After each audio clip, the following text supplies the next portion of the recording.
Colleagues, if you could please give your attention as Senator Akins will be presenting our distinguished guest. Madam President, thank you so much. It is an exciting day on the floor. We are welcoming longtime friends and new friends to the chamber, so I certainly understand the excitement.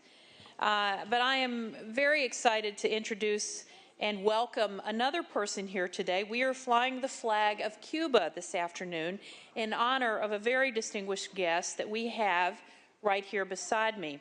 It gives me great pleasure to introduce Mr. Miguel Fraga, the first Secretary of the Embassy of the Republic of Cuba in Washington, D.C. Mr. Fraga has served in this position since the reestablishment of diplomatic relations between the United States and Cuba in July of 2015. Many of us feel very good about those relationships. A number of us have been to Cuba quite a few times. I've had the opportunity to go on 2 occasions. I see a number of my colleagues here who have also made that trip. So we're especially pleased to be able to have you here today. Previously, Mr. Fraga served his country in the North American and U.S. divisions of the Ministry of Foreign Affairs at the Cuban Embassy in Canada, one of our other partners to the north, and as a member of the Provincial Parliament for Havana. Mr. Fraga has traveled far and wide across the United States, visiting universities, nonprofits, officials at all levels of government to help build stronger relations with Cuba. Many of you will remember his most recent visit to this chamber just in 2016. 2019 marks a year of great change for the island nation of Cuba.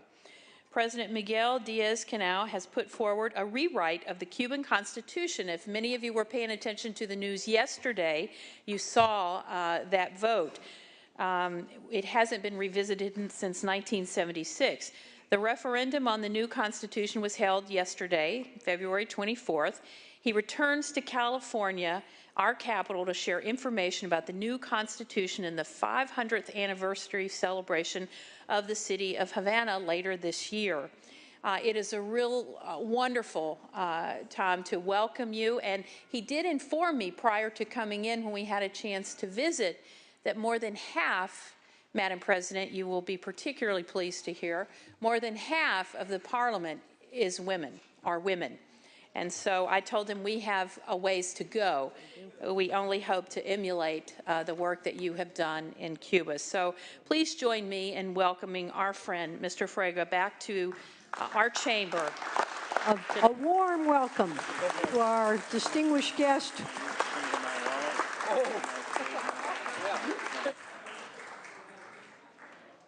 That also produces some of the great baseball players who play in our leagues here in the United States.